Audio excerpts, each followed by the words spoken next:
Welcome to Primordial Tao, Present Tao, a podcast about all things Taoism.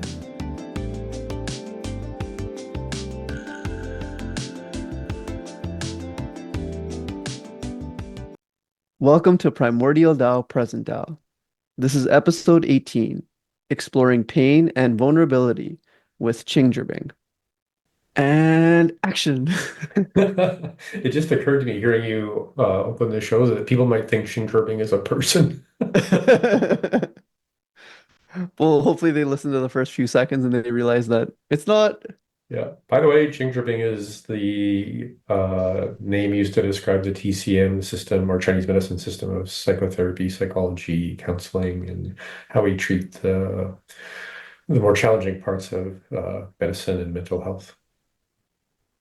Yeah, and most likely if you listen to the last episode, you have a little bit of a framework as to what exactly that is. And now we get into something a little bit more experientially. But before we start there, hey Mike, I wanted to give you a compliment because last class you shared that sometimes when we're in the chaos, the best thing to do is just to stand in our practice and wait and see what shows up. Mhm. Um, yeah, I've been having a hard time with my practice the last couple of weeks. I've been in a little bit of chaos, and the last couple of days I've been just standing there and waiting and seeing what shows up. And luckily, I have a pretty big library of qigong, and different things are showing up. So it's been a nice way to practice. So thank you very much for that little tidbit. Yeah, thank you. And I guess I did that honestly, or I did that as an expression of honesty in the sense that my computer melt, like literally melt, because of a power screw up in the building.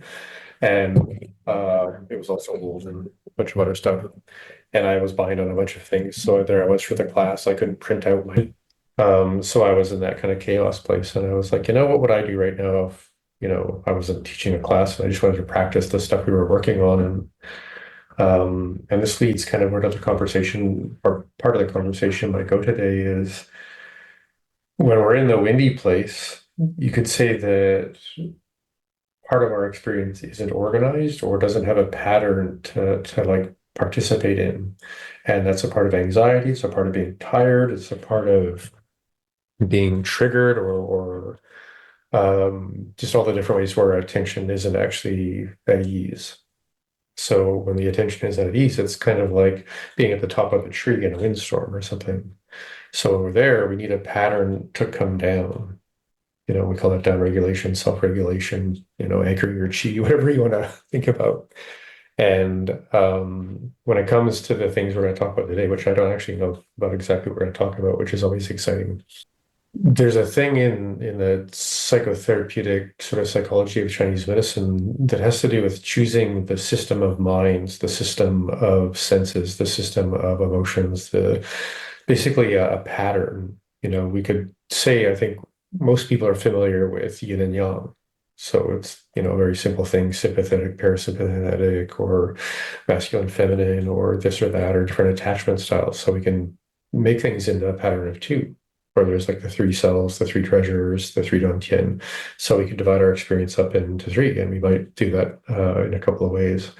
And then there's, say 4 or 5 elements, or, seven emotions, 12 meridians, 8 meridians, depending on the kind of meridians, and three different kinds of ethereal souls, seven different warning signs about how your body might zombify into a visceral grudge for generations, or all of these different patterns that, depending on what you say in the context of practicing Chinese medicine or using these skills to help ourselves, one of the skills is to wait and see what pattern comes up. So in a clinical setting, when I'm talking to people and they start sharing what's going on, it's like that Qigong chaos moment of, I don't know where this person's going or what they need. So for me to stand there as a clinician or a counselor and say, I'll just know before I know what we should talk about or how to talk about it, that doesn't usually go well. Say nothing against Jungian archetypes, but if I've ever seen a Jungian archetype therapist, they just want it to fit into the frames, right? So there's a beautiful dance when we're beginning our practice, a beautiful dance when we're beginning a conversation that says, let's start with feeling. Let's start with connection. Let's start with maybe a moment of gratitude, of awareness, of humility, of that kind of liminal state, of I'm going to jump off the diving board, but I don't need to know. In fact, I want to be in the opposite space of knowing how it's going to go because I want to be allowed to leap. Right. And there's the exciting kind of martial arts sports version of leaping, maybe the psychedelic party version of leaping. And then there's honoring the fact that going inward with another person is tricky. You go inward to you, and then you have to look out, oh, yeah, there's Michael, or there's my therapist, or there's my mom and dad, or there's my girlfriend or something. And I like to just take a moment when we are going to get into things and say, well, let's just make sure we can both settle inward. So if you're doing that, maybe the people listening later on will have a chance to just explore that. And then allow ourselves to stay rooted in a sense of this is actually what I need to and want to do right now. And then in therapy, we call that resourcing, where we're like, yeah, this is a good time. I'm ready. I don't know what for. Mm-hmm. Right. And then to bring ourselves from that place back into the conversation and the connection, like you and I are right now. And this will probably go out as an audio, but we can see each other on video. So as I'm looking at my good friend and student and, ally and universal cray cray, Ravi, I feel ready for both to be solid in myself, aware of my needs, solid in this conversation to meet your needs, and aware that I don't know what, those things are. And I guess I'm just asking if you feel like you're in the same place. Yeah, that was a nice little intro, and I feel like more connected to my heart. I can feel my feet on the ground, Yep. and I'm no longer thinking about what if. So one thing that we could do, and follow your intuition with this, because it just sort of popped into my mind a few moments ago, is I have an article coming out that has a lot to do with mental health in the sense of your mental health is more than mental. It's more about just the talking voice in your head, and or how you're thinking, or whether or not you can control how you're thinking. So that people can have a sense of the Chinese medicine relationship and the other, I don't know, more trauma-centered, embodiment-centered approaches to therapy, how we relate to mental health. And obviously, if you're talking about embodied therapy, mental health seems like like mind body, like a deep invitation to really make sense of those things together. Mm-hmm. And having given people that sense of mental health and some of the frames of reference Chinese medicine uses, as we dive into whatever we're going to dive into, which again, excitedly, I have no idea. Then you and I can maybe play with those frames or those approaches based on intuition or how you feel the most called to kind of play with it. Sure. So I don't know how, I've never read an article before like this, so I'm kind of curious how this is going to go. That might take 3 or 4 minutes. So let's see how this goes. This is an article called Mental Health is More Than Mental. The first thing I think to get into is the idea of mental health. So what is mental health? Objectively, throughout history, if your behavior was unique enough, you survived some kind of animal attack or illness, you could become a shaman. But if your behavior was not conducive to the tribe at all, you could be banished.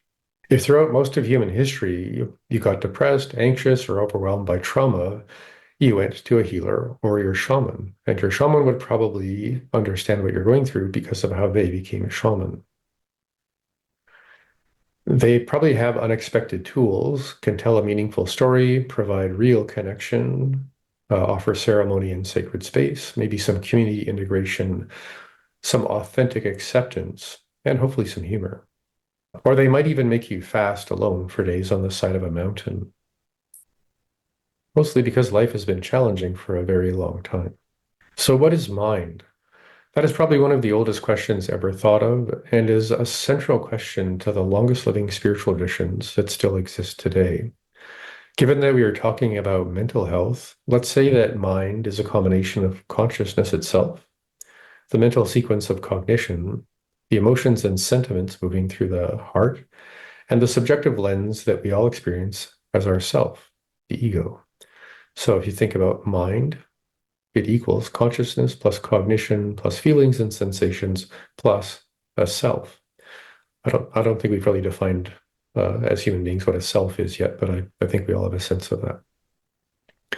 So what influences your experience of mind? Because of how we experience our lives today, I'm going to ask you to pretend you are watching someone, ideally a complete stranger, on a homemade video or like a YouTube video. As you watch the video in your imagination, what happens to the person when you see them go through some extreme stress? So imagine your cartoon character, your person on the video, and they're stressing out. And please allow your imagination to be as funny or serious or scary or even sexy as you want. So have fun with your imagination. It's actually good for your mind, especially from a TCM point of view. What happens if the person on the video suddenly stops sleeping? They're already stressing out, and now they have insomnia. I know that never happens, but just in case. So now as we watch that person stressing out without sleep, what happens if they start using sugar as fuel? What do you see that person eating to just try and keep going? Now imagine that person on way, way too much caffeine, stressing out, no sleep, living on sugar and caffeine. Now things get tougher. Now imagine them using alcohol to calm down and try to pass out for some rest. If it's not alcohol, alcohol could be cannabis, other drugs, pharmaceuticals. So although that's a common journey for about 30% of adults at any given time, I'm not speaking about this to point out something good or bad. I'm not even offering an opinion about those circumstances or choices. I am, however, inviting you to consider the experience of mind for each of those scenarios. Stressed out, can't sleep, living on sugar, using caffeine to just keep going, using alcohol to stop going, or something else than alcohol. Can you embody and empathize animistically with each of those relative mental health states? Fun question. Have you or any of the listeners ever experienced any of them yourself? And I'm comfortable saying that I have, which is why I'm sharing these perspectives and practices with, yourself and with the listeners and whoever reads this article. So mental health can be seen as a kind of social agreement. As long as you live and behave within a certain group of parameters, you're adapting to modern life just fine. If your behavior becomes a burden or a danger to others, you will need to be healed or nowadays treated, or as has always been, you may have to be banished. And today that looks maybe a bit different. Industrial society faces many challenges, but our impatience with the consequences of how fast things are changing is at the top of the list, at least for me. Our present sense of mental health seems to be, if you can play along, let's all get along. And if you can't play along, or you simply don't want to, or you profoundly disagree with the way the game is played, well, you must be crazy. And that makes sense if you are in survival mode, you fear social embarrassment, and you are okay with 30% of your tribe, well, it's actually more like 60, struggling to adapt to their environment. I'll come back to the environmental influences shortly. For now, I'm suggesting that the boundaries we have about mental health are, to some degree, determined by a society and not by the capacity of the person. What about the experience of mental health? Let's say that mental health includes successfully adapting to your environment. That means being comfortable living in a city with the internet in 2024 for most people. I would suggest also that optimal mental health includes enough connection, guidance, and self-directed growth to experience your autonomy and some self-respect, maybe even some self-love and compassion for those who are not so fortunate. And that looks like a really good start. But all of that is objective. And I feel tricky saying this, but it was meant to be. Because talking about your or my experience of our minds and our subjective mental health is very contextual and profoundly environmental. So what is it like to be inside your mind? But what does it look like? What is it actually like to be inside your mind? Yes, I'm asking you personally, Ravi, the listeners to this podcast, the readers of this article, what is happening up there? If I can bring any benefit to your life, which is kind of my job, we need to talk about what it is like. What is your subjective experience like? Can you make friends with your mind? One of the hardest things to do is accept ourselves for who we have learned to become. Notice that I did not say who you are. Wherever you're at right now, you got there honestly, even if you have lied every day of your life. You have adapted to your environment, honestly, and with some radical self-acceptance of where the magic of personal transformation and healing happen. Right now, you are reading or listening to some kind of useful information to support your long-term well-being, as well as the well-being of everyone you know, and hopefully everyone you will ever meet. Your mental health is more than mental because how you think and feel is made of conditioned and conditioning responses and experiences. Mental health is almost entirely environmental. It's about your environment. We adapt to our environment. And as we adapt to our environment, and our environment, it teaches us the rules, the boundaries, and how to solve problems. Your culture of origin, your level of wealth or poverty, your access to good food, your opportunities to make social connections, and your childhood all determine how you see the world, and by default, how you see yourself. Here's an invitation. Have you ever taken an ACE test, ACE, Adverse Childhood Experience Test? There's a link in the article. It's a bunch of questions that ask you how messed up your childhood was, very honestly. If your environment as a child was unstable, or the environment you're in right now is unstable, you will create a solid and defensive self. If your self does not succeed enough, your mind will become rigid with fury and terror. Over time, if your environment, your family and community, does not offer ways to soften, to connect, to laugh and cry at the same time, and to find solace in shared meaning, your environment's mental health is questionable, if not directly pathological.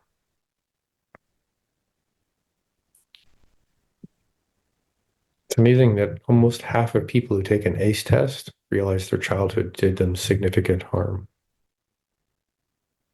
If you talk to Gabor Mate, it's about 80%. So in any conversation about a healthy environment, especially a mentally and emotionally healthy environment, what do you think of? If you were to design a culture, a community, a family, what would you think of? So mental health is also biochemical. If you were to look at the symptoms of most severe vitamin deficiencies, many of them are psychological or psychiatric in nature. Not enough healthy fats, too much of many chemicals, chronic inflammation, not enough oxygen or nitric oxide in your mind, and its many functions begin to falter. There are also genetic and epigenetic reasons that your neurotransmitter production, sensitivity, and clearance are insufficient, leading to changes throughout the whole body, but especially the nervous system and how you experience your brain. We are all aware that our present medical system advocates altering your brain's biochemistry as the primary approach to treatment. Given that it is impossible to have a pharmaceutical deficiency, the lack of curiosity about causes and other approaches to care says a lot about the mental health of our environment. I began this article with the imagery of a person going through obvious, predictable, and destructive biochemistry, chemistry that our environment is full of all day, every day. You're the only one who can improve your biochemistry, especially with respect to your mental health, at least naturally. It is easy to test many aspects of your biochemistry through functional medicine doctor, and there's a link to my website for people who want to figure out what's going on. Also, evolution is a team sport. This is where the ancient spiritual traditions and healing systems have a lot to say. Traditional Chinese medicine and Taoist thought are certain that your adaptability to your environment is step one. The outside determines if you live. The inside determines how you live. If these traditions, or pardon me, in these traditions, step 2, and many more steps beyond that, is to adapt to your subjective experience, to make friends with and guide your mind. This is always fun to say, but you have to be bigger than a mind to have a mind.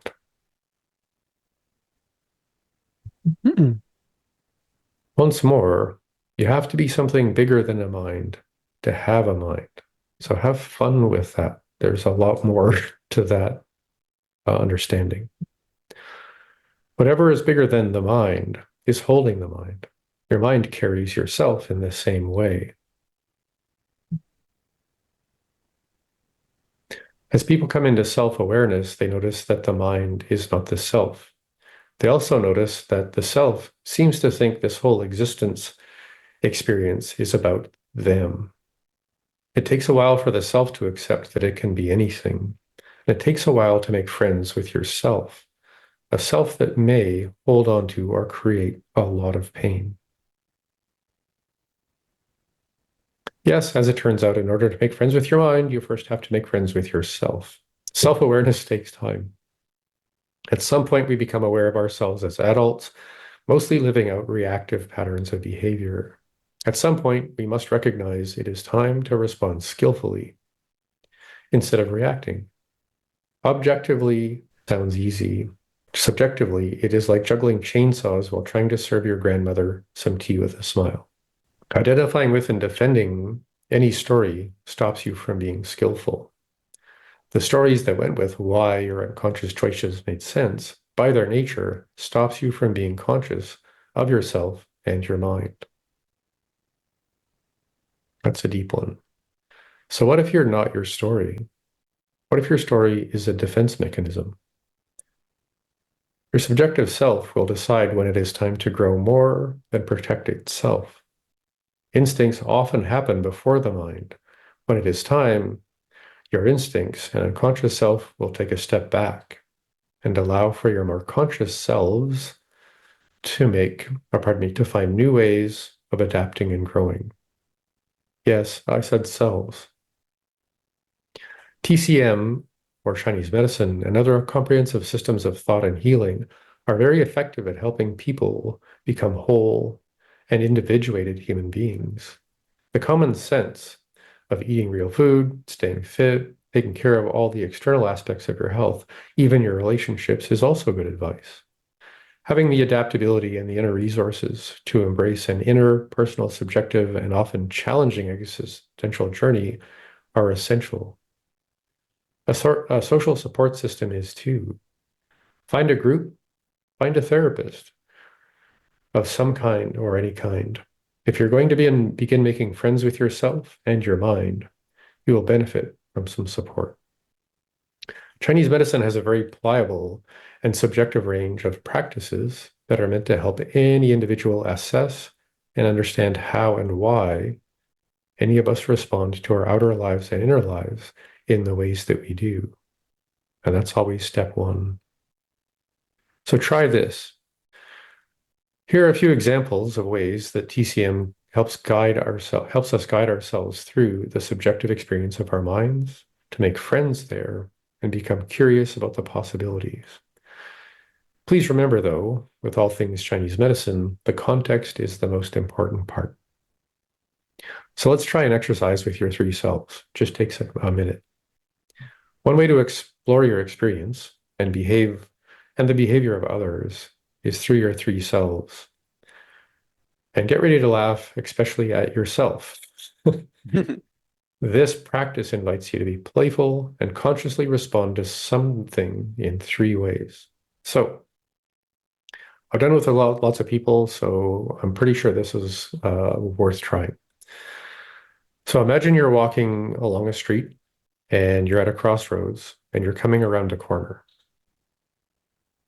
So imagine as you're walking around the corner, you suddenly run into someone that shocks you back into the moment. A part of you is instinctual. You respond from there, from your guts. So imagine what large, terrifying animal or person you would need to be in this moment to face this person or to face this sudden opportunity that happens as you turn around the corner.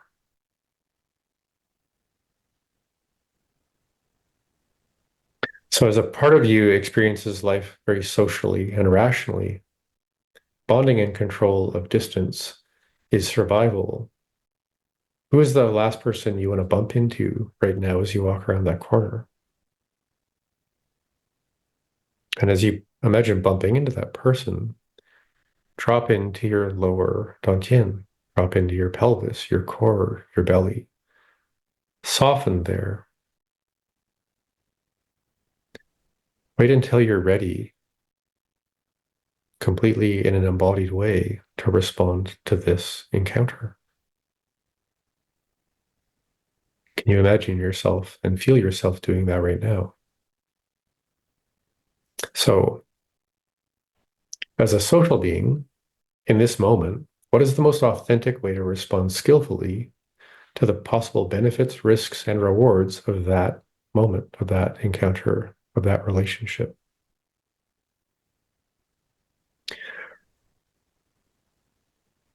And just in case you need to hear this, being a crutch is not healthy for either of you. So bring your awareness to your heart, your middle dantian, your breathing, the way you communicate. You've walked around this corner. There is this challenging person. What is the most authentic way to respond skillfully from your heart?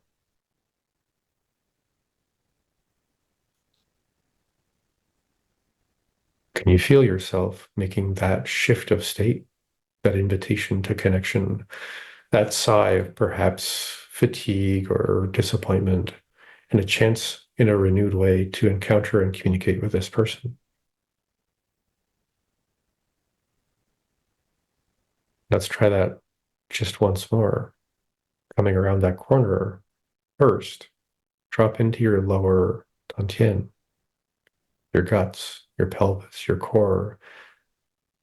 Sink in, feel ready.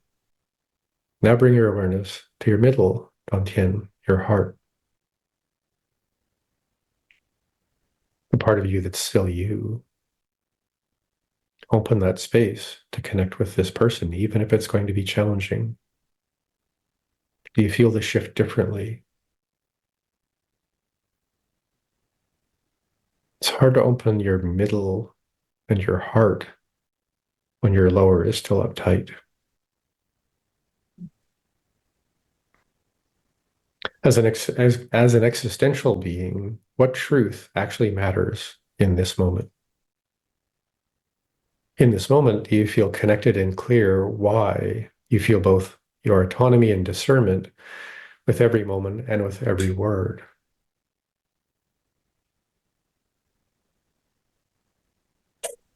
Or perhaps how you could feel both your autonomy and discernment with every moment and with every word as you start to speak. So imagine you're walking around that corner. Can you see yourself doing that with just your mind?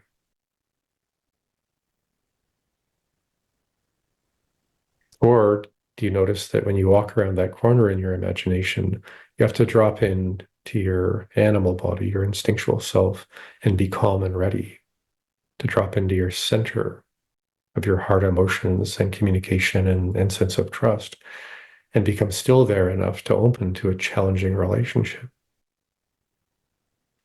And only then, at least in my experience, can I reside as a self in my coherence, in my autonomy, in my curiosity, in my readiness, in my responsibility for the outcome. And now I can start speaking.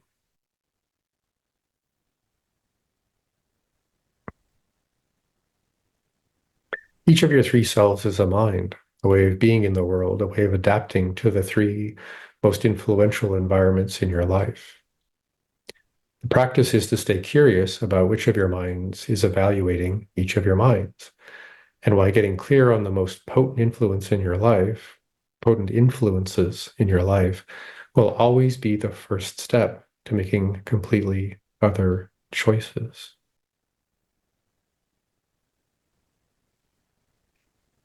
If you can't connect to your three selves, who is making the choices?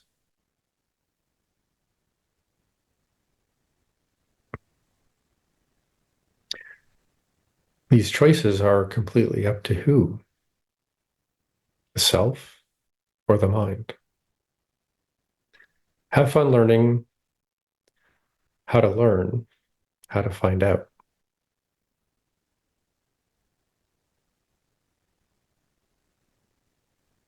So there's some other paradigms of self in Chinese medicine that I think are worth noting. It's important that these minds and selves that we were just talking about are not considered actual substrates of being. They're not nouns, they're not things. They're just meant to be ways of relating to our experience of relating. They're deep aspects of how we cultivate our qi, our mind.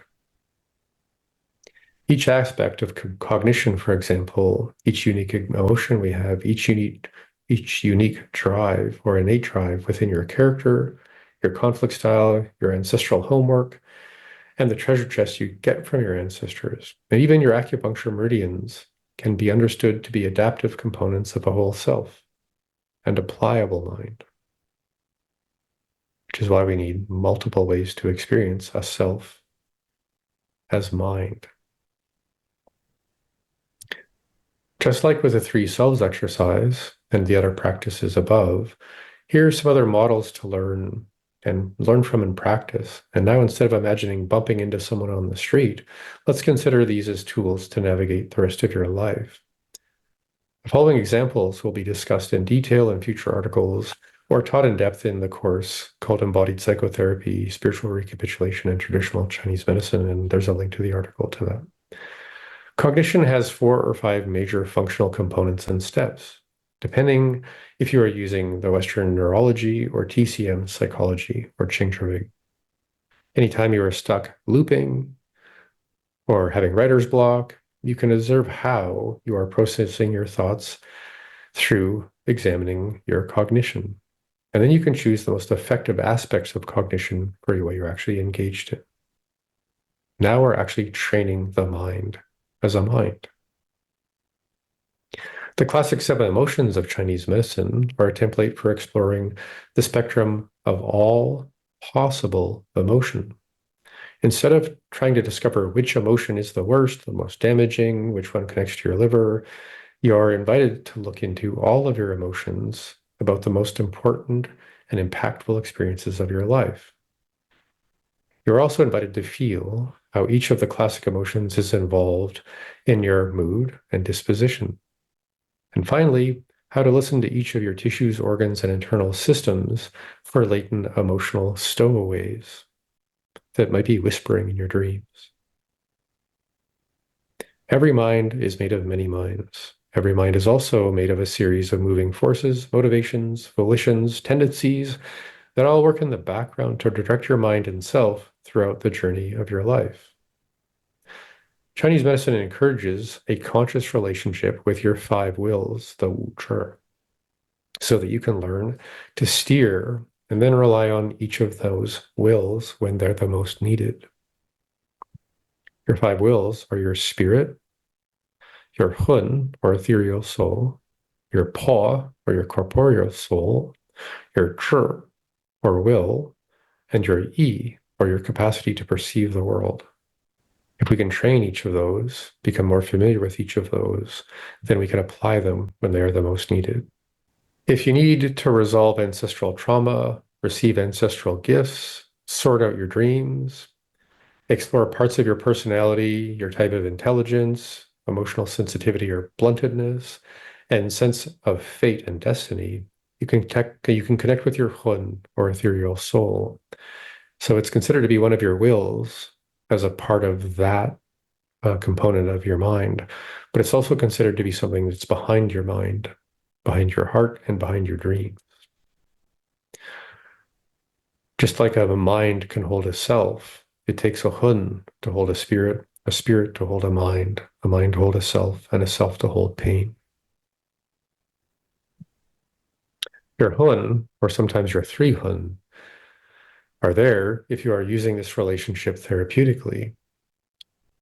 This way you can offer a subjective exercise to explore the minds that you have, any of the minds that you have, and maintain your mental health. And by paying attention to how you manifest certain attributes, you can call on deeper aspects of your mind and self to help build other aspects of your character and relationality that may have been suppressed or ignored earlier in your life. Your hun brings into being your actual character and your emotional range of sensitivity. If those things were blunted or contorted as in your childhood, it is now your choice to use hun like another kind of parent to guide you in another way, a more open way, a more fulfilling way, a more completing way, perhaps even a more authentic way. There are several more models of our exploration and healing, such as your paw, your corporeal soul or souls, which are a lot to do with how your body can be a limitation or kind of like drunken a wild or like riding a drunken wild horse. How our embodiment, how we experience our embodiment really depends on what we're holding subconsciously within the body. And this is again about your ancestral grudges and family styles. And imagine growing up in a family that was in a religious or political ideational war with everybody else in the world. Imagine you grew up in a family that was part of a cult. Imagine escaping other realities that are highly antagonistic and then attempting to learn how to be in the world without an embodied visceral grudge about other people or about your people or about life.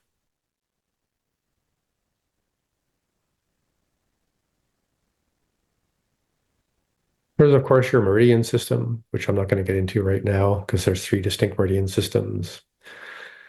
But there are what we call the 6 layers of boundary meridians, your 12 embodiment and relational meridians, and your 8 extraordinary meridians. And they all mediate different ancestral imprintings and cultural conditioning that we grew up with in our lives.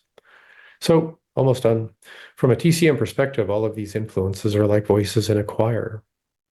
Stress, sugar, insomnia, multiple cells, cognitive bias, emotional load, and sensitivity, inner forces and wills, souls, spirits, maybe even some ghosts. They all mix together and sing their MIDI songs. And this song always, as a combined sound, lives in the background, filling the space of mind, defining the self, and somewhere beneath the status of anyone's mental health. If you're interested in becoming the guiding conductor of all of the voices in your choir or in your head, again, I'm teaching this course this spring on emotional embodied psychotherapy or embodied psychotherapy, spiritual recapitulation, and Chinese medicine. This course is usually taught to third-year students of Chinese medicine, although it is accessible to people with no medical training.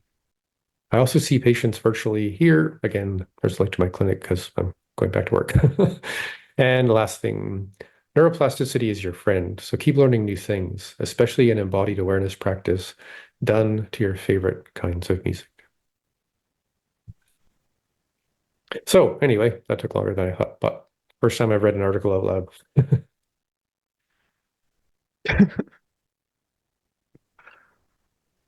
So lots of things to consider there, but I thought before you and I got into our conversation, it would be fun to just explore how we think of our mental health and how much we really don't think about our mental health.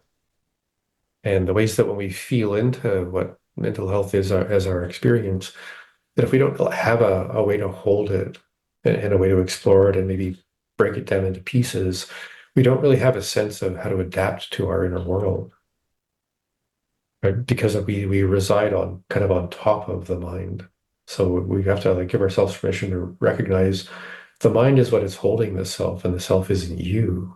The self is a part of you that helps you socialize, understand, think through things as an individual. But we have to get kind of before the self to actually respect and care for the self. Sometimes we have to get them behind the mind and be kind of in the spiritual place and in the more consciousness place, to recognize that consciousness and mind are almost the same. Mind and self are almost the same. Self and story and pain are almost the same, but they do exist as layers. And as long as we can move between the layers, just one layer down, maybe two, maybe three, now we can interact with what we're experiencing as pain with both vulnerability, or not both, but with vulnerability, curiosity, courage, and the potency of knowing that you're approaching your health, your mental health, your pain, with an awareness that this has been done in this way for thousands of years. So you're not, adrift at sea in the ocean of the chaos of the mind. You're dropping in below that with a system of practice, again, which you can choose which approach you want to go with, or just see what happens intuitively. What's it like to know that you're not alone, that you have a tradition, a culture, a pattern, and a paradigm? Because that's, I guess, what I'm attempting to bring uh, into the world with what I'm doing now is, that there's a way. It's very practical. It's very practicable. So how's that all end for you? Like, Well, first I saw you scribbling some stuff down. So see what happens. first I'm gonna put my hands together in kind of like a prayer position and just bow a little bit because that was amazing. Thank you very much, Mike. Um, that took 90% of what I wanted to talk about off the page. Can you talk about how that happened? Um,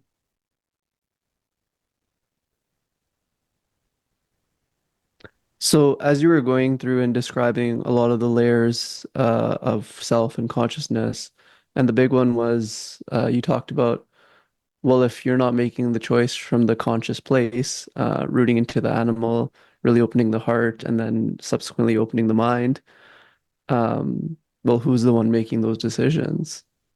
And then what's the outcome of those decisions? Yeah. Nervous laugh. Oh, And and yeah, so that's like 90% of what I was struggling with over the last little bit is um I guess to get into it a little bit, um it would be kind of like either a new relationship or just meeting a new person on a more intimate level.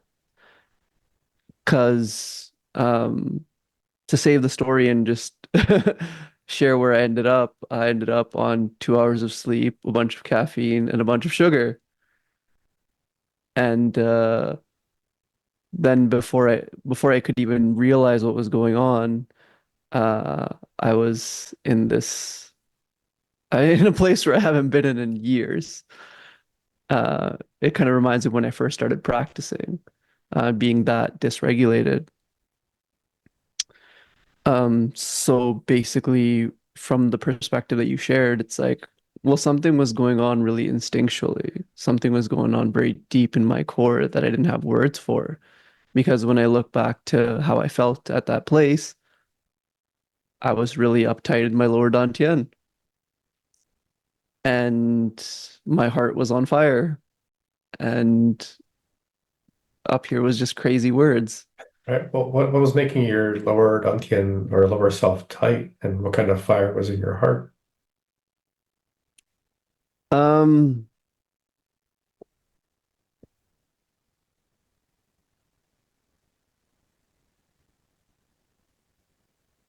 I'm just gonna need a moment.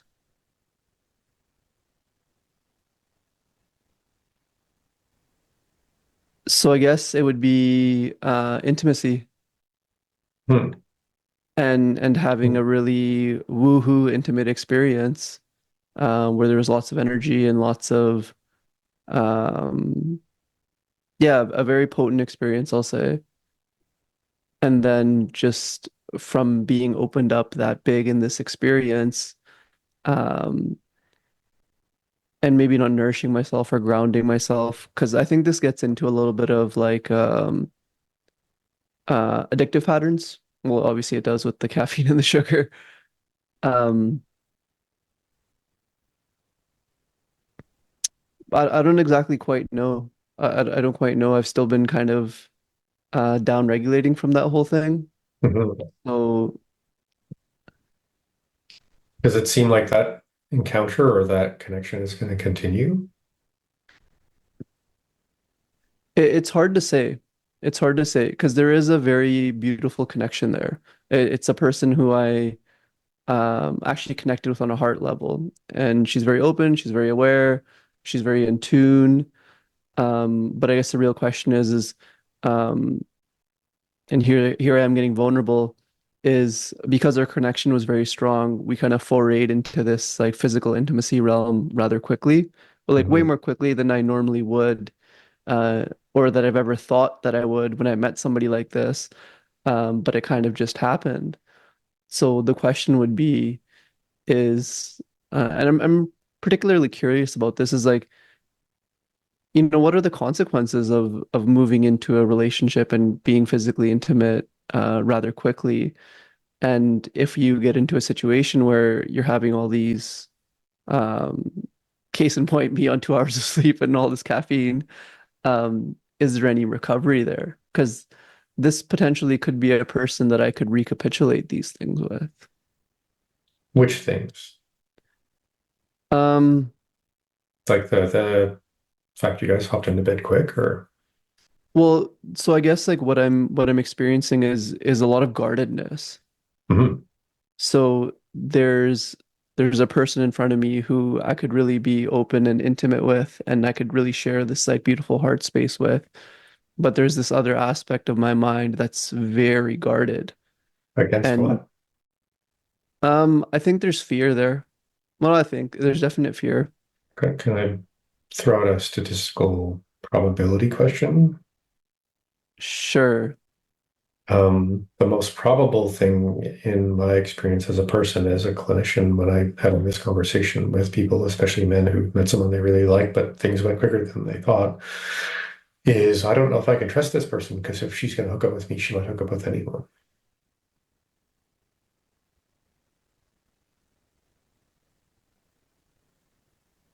It's fair.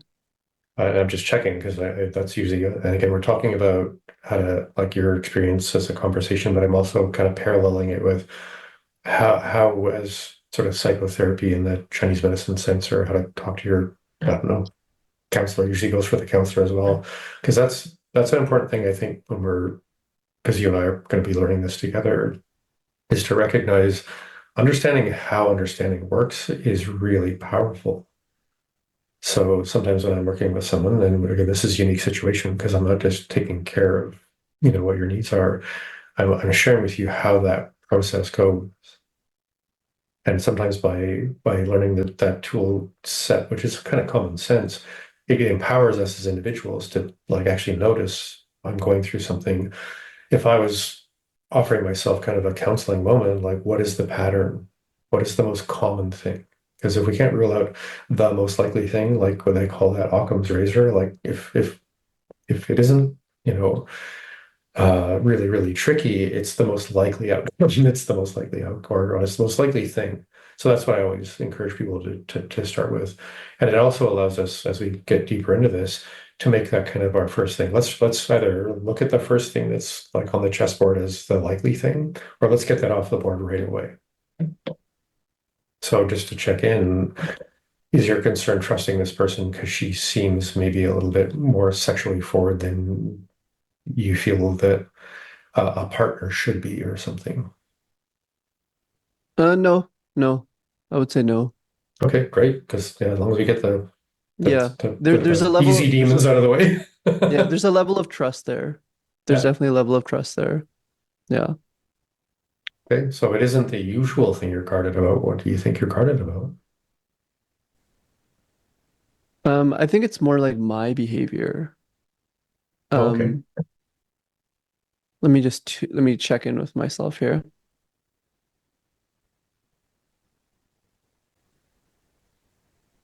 So it's kind of a multi-layered thing. Um,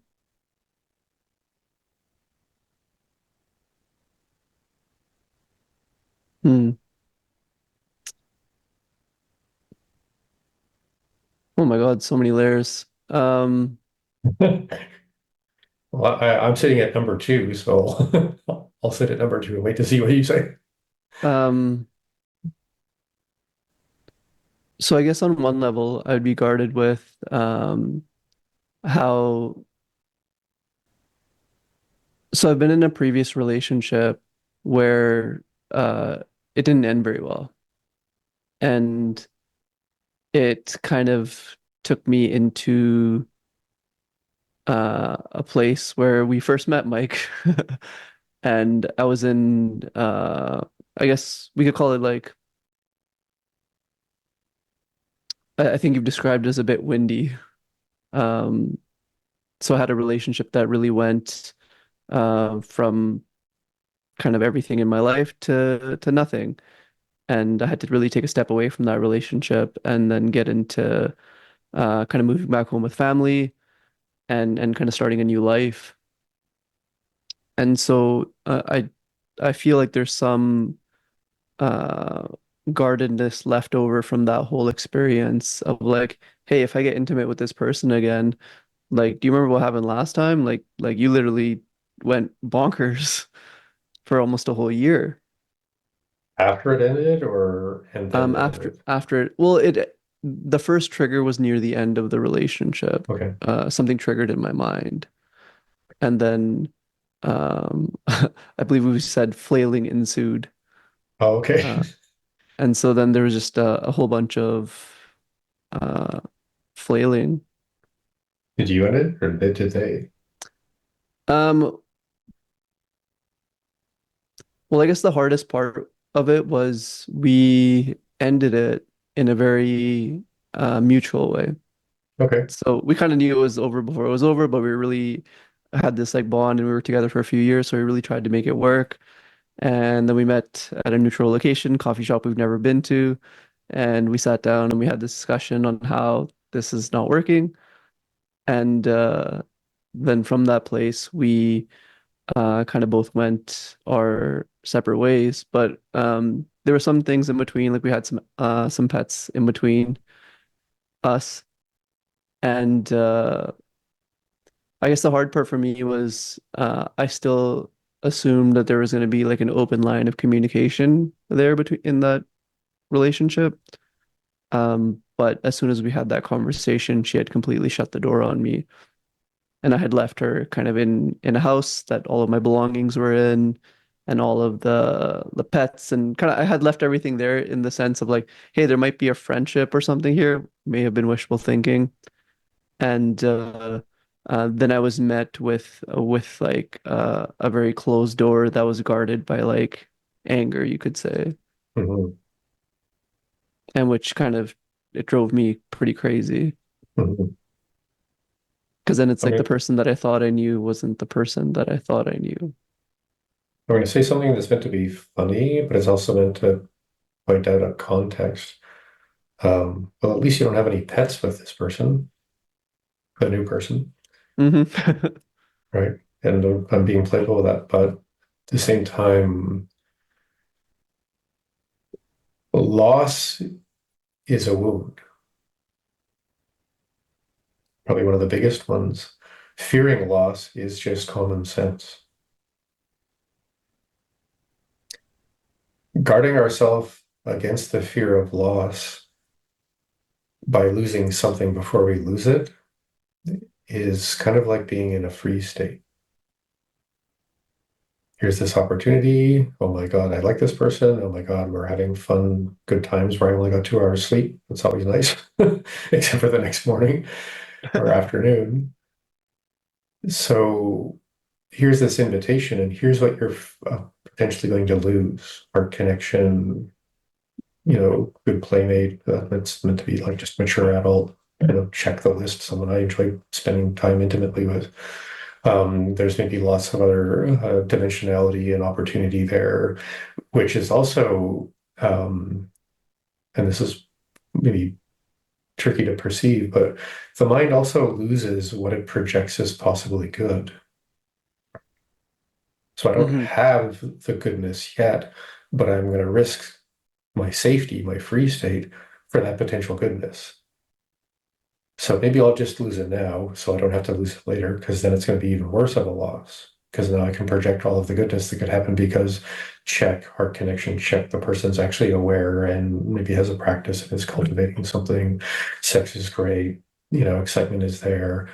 Future, oh my God, I've got 5 things to lose and one of them I haven't even had yet. So shit, I might as well just freeze up and lose it before I lose it.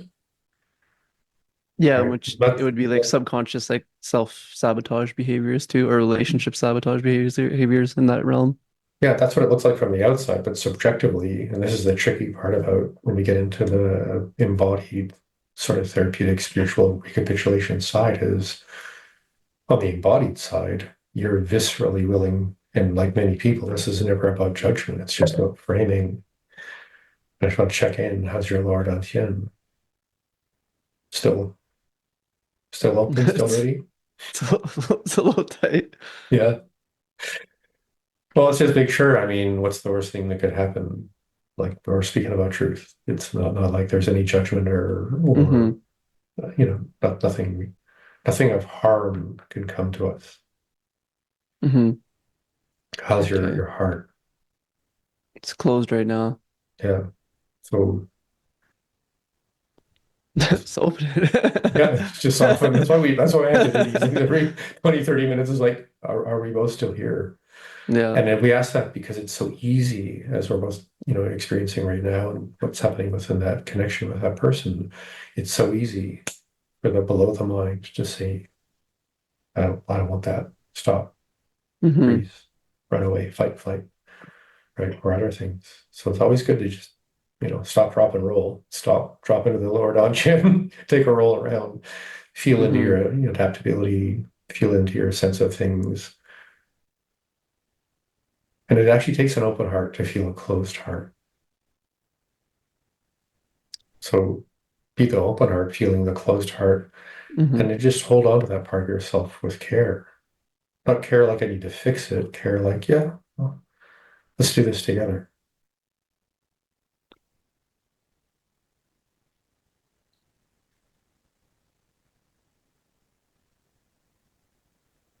So loss is huge. Losing things we haven't even received yet just seems like self-protection. Definitely self-preservation. But there's a prison there because we don't feel like we're allowed to or we deserve. It's at the feast table of life.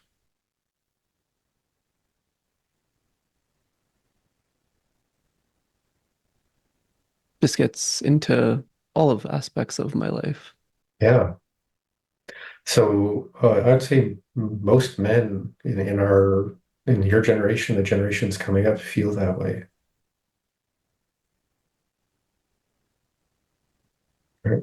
And then we could have a podcast as about what's going on, good, bad, and otherwise, with the intimate bonding, relationship, dating aspects of life between men and women, and everything in between men and women, or around that, or however we need to frame that. Because the world has changed, and we don't have instincts and adaptations to the structure of that yet. I'm not Yeah, saying that as an explanation or a way of fixing anything. I'm just saying let's just appreciate as we resource again into our lower self, our middle self, checking in with our actual conscious self and be like, yeah, it's true. I'm in an alien world a little bit here. Maybe I shouldn't be relying on the known, the knowable. So here's a quick question that is kind of a round up corner of something to be helpful. I like going around corners. In the possible future where you and this person actually decide to trust each other, which opens up a whole can of worms, to do the right thing for yourself and for each other regularly enough that this won't go astray, it won't go to sleep, it won't go unconscious. Does this person seem like a good ally to move into the unknown, to learn together about what this is for human beings now? I'm not asking you to trust this person to control the future. I'm asking you if you can trust this person to learn about how to be in the future, given that it's changing faster than even imaginably ever changing. It's not 100% yes, but it's not 100% no. It's if I was to put a word to it, I would say probably. Yeah, and that's all we ever get. And Yeah. honestly, just to say, if you would have said yes like a puppy, I would have said, I think you're probably projecting. Hmm. Because then we can go There, back to sleep. Like, oh yeah, she'll be the one, she'll take care of it. Instead of like, well, probably together, maybe if, and then you're actually in the authenticity of kind of like the energy of the liver to like explore and assert to reach into the future and see, but not know. right. Because now we have a state to be in Hmm. with this person, not a story to be worrying about when we're with this person. Hmm. Right? So I mean, think of that as like, I mean, maybe you could brand that as some kind of relational magic paragraph for people. I'm saying that as kind of meant to be funny because you're into, you're an entrepreneur, you use social media. It's like, well, step one is, can we trust the probably that we're both going to learn new things together because no one knows what they're doing anymore. You ever seen the red pill, blue pill, black pill, purple pill, all the pills that are out there about relationships online now? No, I haven't. Well, I don't recommend it, but there's the red pill, which I think is go back to the 1950s, the blue pill, which I think is make it up as we go along, like it's Saturnalia in some kind of orgiastic fugue state or something like that. There's I think, purple pill, which is it's all spiritual. I don't know. I'm not very well. I've just seen these conversations, and now I'm aware that there's four pills, and I'm like, damn, there should be a class on this for people over 40 to try and keep up. But um, I don't think going back to the 1950s is the answer for most people today. But it's an interesting way to fight or flight because you're right. You're right. All this new stuff's bad for people. We should go back to where patriarchy, men own everything, women are going to stay in the kitchen, and it's okay for men to have multiple partners, but women should stay with their man and all that stuff. And so when we fight or flight, I'm right about I want to be the 1950s or run away from the future. I want to go back to the 1950s. You see how they're both about being right? Because we're afraid of what's wrong. Not that Hmm. the world is wrong, but anyone who thinks that the 1950s is right, that's the paradigm. I'm not saying that people who believe that are wrong. I'm saying my job is to assess states and stories and figure out why people do what they do or think what they do. And it's always from a visceral point of view, right? Hmm. The unconscious part. So I'm really glad to hear you don't want to go back to the 1950s, but if you're going to make up the future together and teach the rest of us how this is going to work for the rest of us, I think that would be a great thing to be good at. Maybe you guys could have a blog together, conscious relationship from day one. How does this unfold? And instead of like, a couple of midlife yoga teachers saying, you know what, we're going to talk about conscious relationships now because everyone teaches yoga and that seems to be a thing we're getting good at. So I would love, actually, I'm not suggesting you should do this. I'm just riffing on something that's in my mind. Hmm. I would love to follow a conscious couple developing what it is to be a conscious couple from the moment they realize, hey, we could actually do this from day one instead of wait till 10 years go by and it's time now to clean up the mess. So maybe we should get some skills together and produce a couples course. I mean, those are great to check in on. I love checking in on conscious couples who are trying to help us all figure out how going to a sleep doesn't work. But, Hmm. it would be amazing to have people saying, let's be conscious from day one, you know, keep the light on, keep the consciousness lit the whole time instead of, oh my God, this is turning out badly, like the previous situation to described. And instead of ending it or shifting it consciously, it turned out to be an unconscious, you know, movie's over. Hmm. Yeah, that's Again, not saying that's what you should do. I'm just saying play that out as yeah, how yeah, you you're riffing out as a agree. yeah, because if we can sit there in front of each other and keep the lights on, uh, or have the enough consciousness to sit there and keep the lights on, then we get to be like I would say like almost like archaeologists. And because like this is This is actually something that I've thought of for many years, and uh, a lot of the reason why I kind of lived a very like celibate life for the last 3 years, pretty consciously, of like just me and my practice and not really looking and you know figuring out a few things before I moved back into that direction. Mhm. Um, so yeah, it's been a goal because I do see what's going on in the world, and just a little bit of a side note, I was actually before we got onto the podcast today. I was scrolling through my feed, and there was a woman talking about she's doing a podcast on relationships, and she's talking about how she's successful in every area of her life except romantic relationships.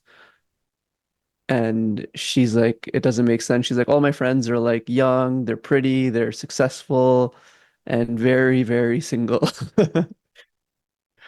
Yeah, that's a big uh,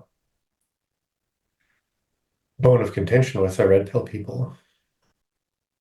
Yeah, and where they got to in this little mini snippet of the conversation, which comes out in a couple of days, so I'm excited to listen to it, is they were talking about control and how basically all their I see the big smile on your face. uh um and basically how all their success comes from a place of control. It comes from a place of like, this is what I need to do, and how in intimate relationships it's kind of the exact opposite. Because control is the thing that'll hold us back, Mhm. is we can't actually relate authentically until we have the tremendous amounts of courage to kind of like really open our hearts sitting next to somebody with them having the same intention. Yeah, I'm just smiling because I think it was 2 or 3 days ago I taught the people doing the therapeutic Qigong course. We were going through the states of distress, and we got into control and like how to melt that a little bit and play with it. It was just, it's always interesting to go through that process with people and to go from the sort of subconscious ways that we embody distress and that first conscious gripping, you know, control thing, and to realize that's like the end of your adaptive capacity. Yeah, and that's most of life for most people. Yeah, and if, once bitten, twice shy, if you had I was doing some writing on something else, and I'll just play this out for, it could have popped into my mind, it might be helpful. It's 50-50 as you go through life that your childhood is going to impact and imprint your choices, behaviors, and relationships. If not more than 50-50, but I mean in the sense of like adverse childhood experiences or things like that. Hmm. It's about 30% likelihood that significant trauma, violence, sexual violence, things like that, are going to predetermine how you even begin as an adult to approach relationship style, trust work, community connection, social groups, and stuff like that. A couple other statistics, just because I think they're pretty helpful. 25% of people, maybe 20% of people are neurodivergent enough for it to affect their life, although at present only 5% people are admitted into the club based on diagnostic criteria and the kind of wall between, those kind of diagnostic things, which aren't really that important for some people, but for other people, it empowers them to actually recognize they have to adapt to the world in a way that's unique instead of presuming that status quo behaviors, relationship styles, communication styles, attention, noticing things, remembering what your partner said or whatever, or even hearing them sometimes are just something we should take for granted. And I could go on and on. But the reason I'm bringing this up is when we start choosing to consciously adapt to the world, the first thing we need to do is start really, with patience and humor and a practice, hopefully, is engaging in an awareness of your relationship style, right? Your way of dealing with woundedness, your dealing with connection, your way of dealing with other people around desire and intimacy and getting enough attention. And maybe that sometimes is too much, because you're trying to get something that isn't healthy for either of you to maintain for more than a short time. So I guess I'm just playing this out there as maybe it's a good idea for all of us to notice we have to reset or reboot or reframe our sense of relationality and control and, how it all works and what we get and what we lose and what that all means. Because we're not in the 1950s or 60s or 70s or 80s or 90s or anything pre-social media ever again. Our sense of self is manufactured. Our sense of other people is manufactured. Our sense of desire is manufactured. Our sense of when to quit is manufactured. So if you want your autonomy and your authenticity, I think it's a good idea for all of us to go, okay, and I think that I love that movie, The Matrix, from probably this context more than anything, which is I don't even remember actually choosing most of the things that I buy into right now. They're just reflexive. So the way that I'm hearing that, because so basically what you're saying is all of the things we see on like the TV, social media, and almost out there, all these ways of being and relating, they kind of don't align with like that true human spirit. They can't. You ever heard of Noam Chomsky's thing, the medium is the message? I haven't seen it, but Yeah, I mean, yes. Noam Chomsky, he's kind of like the space vitamin concentrated food version of trying to understand the world, because when he talks and his books are always like 2 inches thick, it takes 3 reads to figure out what he's really trying to articulate. The guy's beyond smart and very wise and studies linguistics, which means he's studying how the minds work behind the mind based on the structure of languages. So he's a really mind-blowing, pardon the pun, kind of person to hang out with or learn from. Mm-hmm. So I'll play through that very quickly. The medium is the message. We watch TV. And then we watch the news, and the news tells you what's happening in the world. And if it bleeds, it leads. But the news never really talks about, hey, and then you can help out somehow, and you can protect yourself in a meaningful and healthy way, or, avoid this disease in a meaningful and healthy way. The news isn't the news. The news is it bleeds, it leads. Sit and watch the burning earth and the failure of humanity and society and culture and religion and everything. So just tighten up your lower dantian, folks, because there's no way for you to adapt to this. Sit and watch and probably drink some mind-numbing goo so that you can just tolerate the visceral panic that this ensues in your gut. I didn't grow up with TV. I remember seeing TV and then seeing the news for the first time going, these people are horrible. I'm also autistic, so I assume that naturally that all humans are engaged in justice and fairness and some kind of, protect the little guy. And my parents were just like, why are you so angry at the news? And I'm like, they never tell us what's new or what to do about it. They just tell us what's wrong, And then we take the medium as the message one step further, which is sit and watch your teacher, sit and watch sports, sit and watch sex, sit and watch whatever, and just be in the audience and be happy that you get to choose what you can watch. And now we have clickers where people spend 4 hours going between 1,000 channels to enjoy the autonomy of choosing what to be in the audience of. It's manufactured to keep you in a state of insecurity, some kind of apprehension, and if only I could buy something that makes me feel better about myself.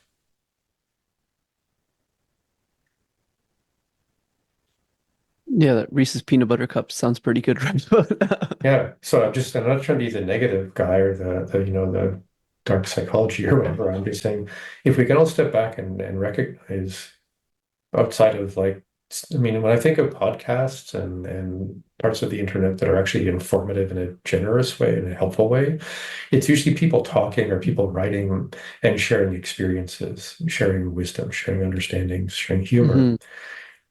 That's not produced by anyone. It's not produced. It's not commercial. It's, well, commercial in the sense of we make silly jokes of mocking and shaming other people. So we'll keep you, sitting and watching to watch a dish soap commercial or something. This is the good side of the internet, which is we can talk, listen to and read from real people sharing real experience. it's not coerced or contained or manufactured for any other outcome than people saying, this is just the truth of my experience. So I think a really important thing for us is to start finding methods and frames of reference and mentors and allies and communities and circles or therapists to get into this with, which is, what is actually my experience that's mine? And then what's it like? And when I read that article, badly as I did probably, I've tried that before. Yeah. So anyway, when I read that article, the point of that was for us to recognize that we have to make friends with our mind, that we have to find frames of reference for our mind, that this stuff isn't automatic. And in fact, the more automatic it is, the more dangerous it is. And that we are all conditioned in a way, and that it takes a while. And we often say this in meditation, who is the one meditating? Well, a meditator, or a person who has the egoic need to be a meditator, or the person who has the egoic need to be the proverbial, I don't know, now I'm the abbot or I'm the guru instead of I'm there to dissolve myself. So we want to give ourselves permission to slowly deconstruct the perspective and the story and the structure of our identities gradually as we gain more wisdom and experience, because it's like we're falling back into a trust game. But as a self who's been conditioned and contorted, it's hard to trust ourselves, and there's a kind of madness there. And that's the problem with modern TV and the internet and the red pills and the blue pills, is we're not coming from, I know who I am. We're shopping about how to choose from someone else who I should try and be or be like, instead of what's it like to be me. Oh, it doesn't matter. I just need to be like so-and-so. I think of young men. What's that guy, Andrew Tate, who walks around renting Ferraris to tell people he has a Ferrari or whatever? I don't care what he owns or whatever. But it's this whole weird macho thing about, oh yeah, I'll just be like that person instead of find out who I actually want to be from within as I, source into my actual self. So if you've been given a false self, it's going to take some time to deconstruct that to become your actual self. If we're talking about this from the point of view of meditation, because we're speaking on a Taoist podcast about practice, yourself is something that lives within your mind. So how do you actually befriend the mind, not the self? The self is always just the self. The self is busy selfing because it has a job to do. But when you can resource back to mind, then you're aware, oh yeah, the mind is something I can hold as spirit. Spirit is something I can hold as something that what you might call pre-heaven spirit. And deeper and deeper we go as ways to perceive perception. Because if you can't alter and perceive and clear your perception, it's worth saying that, your glasses or the windshield of your vehicle, or however you want to think about it, is so covered in paint or mud or dirt or insects or something that your view of the world is turbid. And this is the thing in Taoist practice, is focusing on the clear and releasing the turbid, right? And that's sort of a metaphor in a way for all possible ways you encounter consciousness. So again, a self is inherently turbid. A mind is inherently open, but could be made turbid by conditioning. Because the mind isn't open, it's too narrow. So this is, again, the thing is when we go to spiritual recapitulation, it's the spirit that holds the mind that holds the self that holds the pain. And there's more, I could keep going forward or backward with those things. It's just noticing that we have operational choices. We have practicable ways to interact with these parts of ourselves, which allows us to be the mind that helps us hold the mind that needs help, or the series of minds, the three selves, all those different parts of us. And in no way is this about getting any of it right and then go to sleep because I did the thing, I'm done, here's my black belt, rah, rah, rah, I'll go back to unconscious automatic living, because that's often what people are looking for. Just give me the system to get it right so I can be done. Instead of, oh, right, I am a fractal manifold expression of the universe, and it's up to me which part of consciousness I engage in to heal and clear the turbid of my consciousness so that I am actually conscious of my consciousness, not conscious in a conditioned way of what consciousness might be in some vagary of spirit. Yeah, You like know, being actually here. yeah, and this is the game of like, how's your lower dantian? How's your visceral animal self? Are you in your heart every day, 10, 20, 30 times a day? And then the Hmm. one encountering practice, encountering inquiry, doing your journaling, talking to your therapist is this is how it's inevitably going to feel when I find my home. And then maybe it'll only take 5 times a day to make sure I'm still actually in my home, my embodied home, my whole self.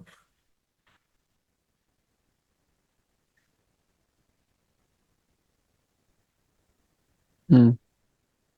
So otherwise, we're unable to, unwilling to, naturally, and probably sort of smartly, we're unwilling to meet pain. We want to avoid pain. Until you're ready to hold that pain in a sacred way, it's probably best to just make sure you're okay with yourself.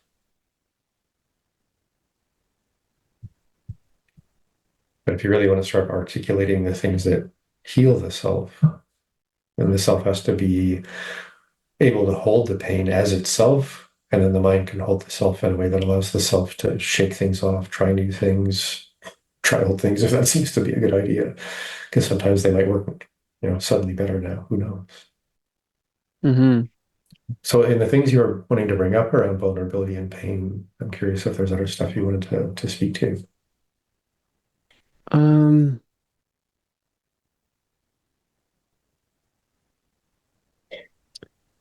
so we could go in this one direction.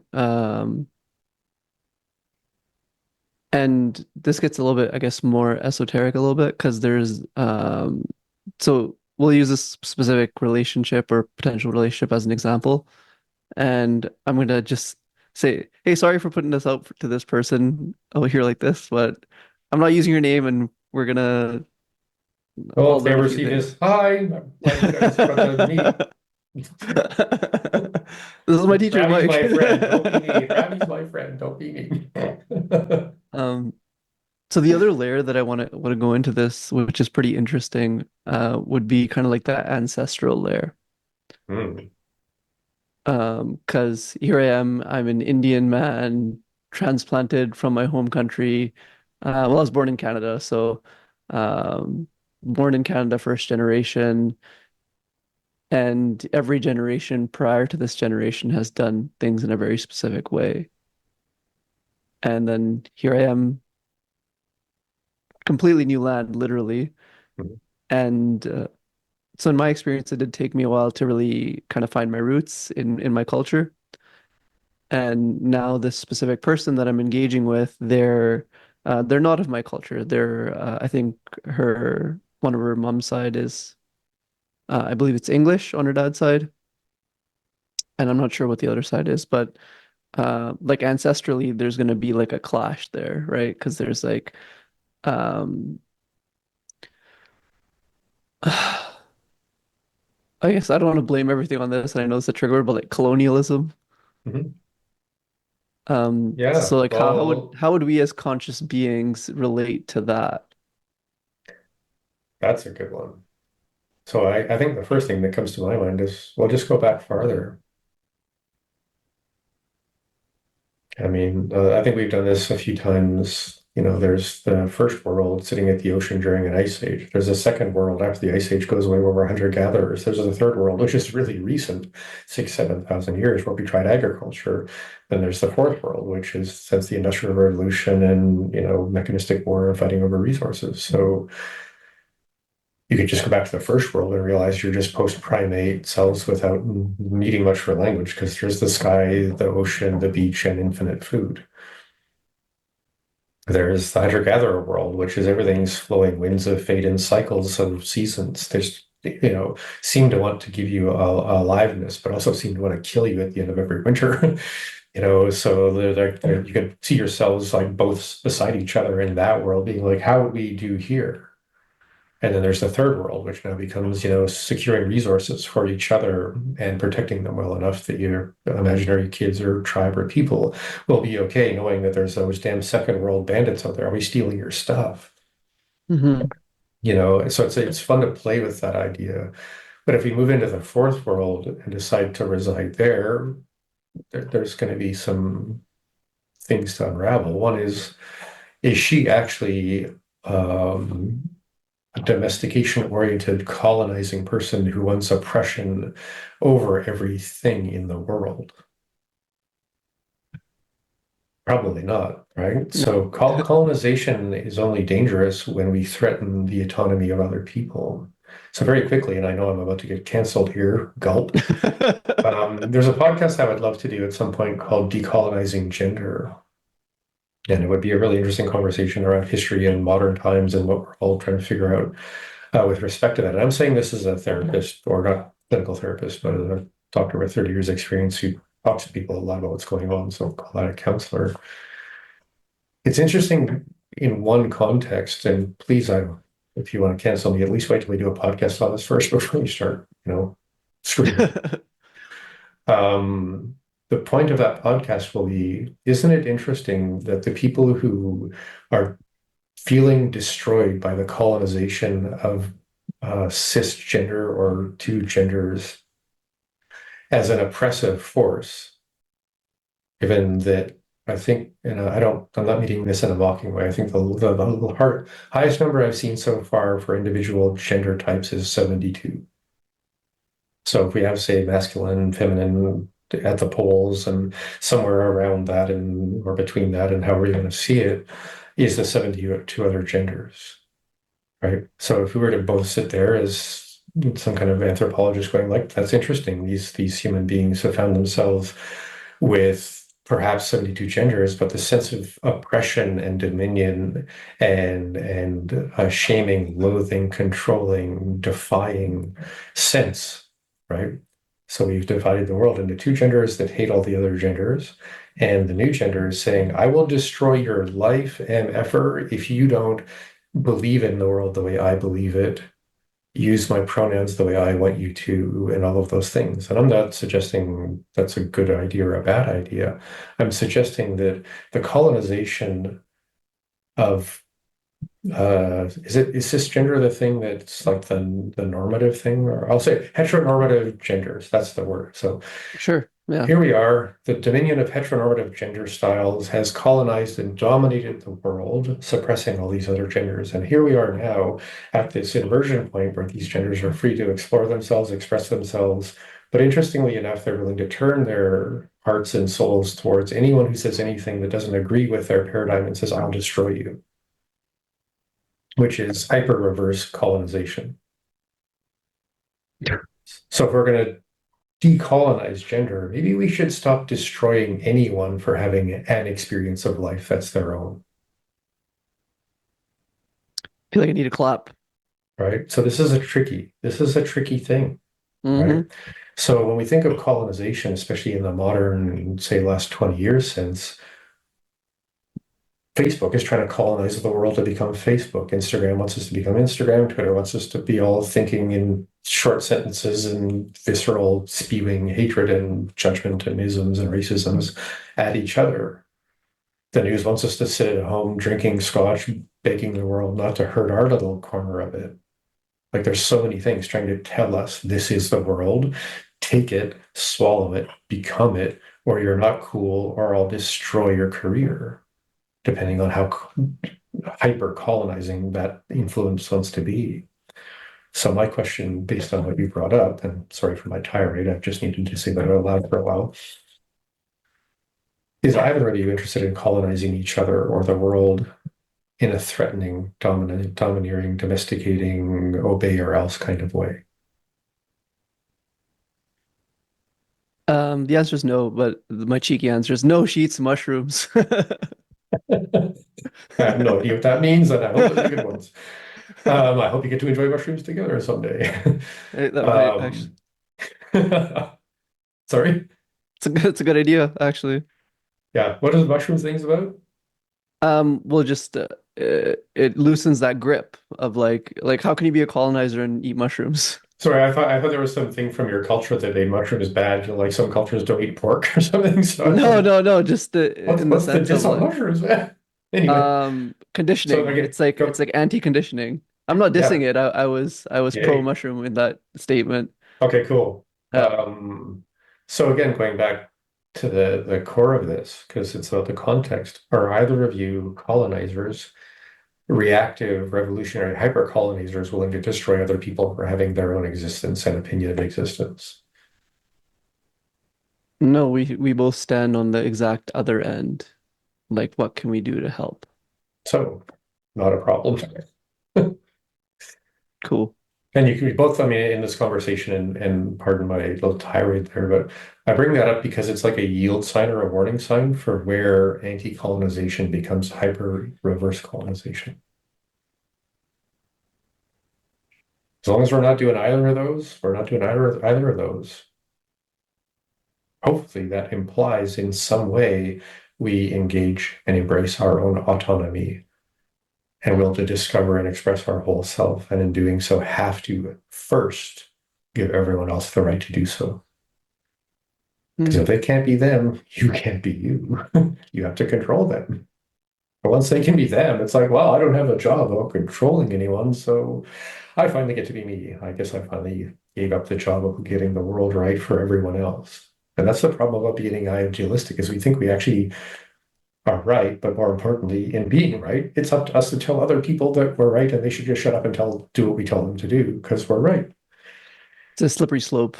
Yeah. I don't know. I was a kind of idealist, revolutionary anarchist, save the environment guy for a few years, and I was just realizing I actually think I'm right for other people. And the problem of my entire life is other people have been telling me that they're right for me. Ah! Yeah, it's like there's that story of I think it's whatever prison where they give some people Yeah. let some people be guards, and it's like before you know it, they're just oppressing everybody. It's like Yeah, have a well, little bit of power. we all want whatever little piece of what we think freedom is, and freedom is not controlling other people. Freedom is Yeah. freedom. So as I re sit into my lower dantian and get nice and ready and feel into my heart and just uh, feel the openness and then just really ground into my being.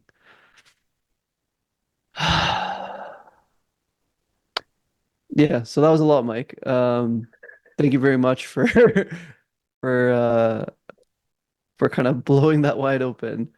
Um, I find it really interesting when a lot of the times before we're having a conversation that's, kind of personal, I'll write things down and I'll make like a story of like, okay, like this is what I need to talk about.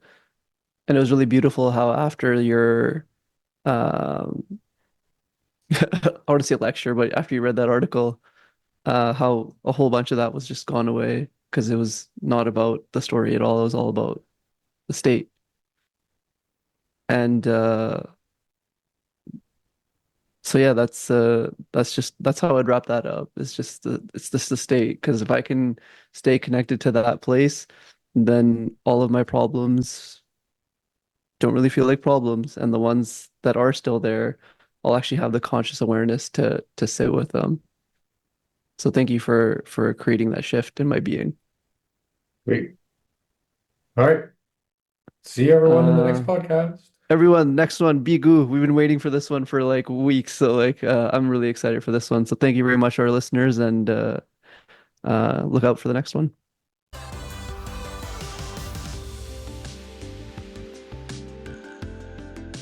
Thank you for exploring and enjoying Primordial Tao, Present Tao. We look forward to sharing more in the next episode.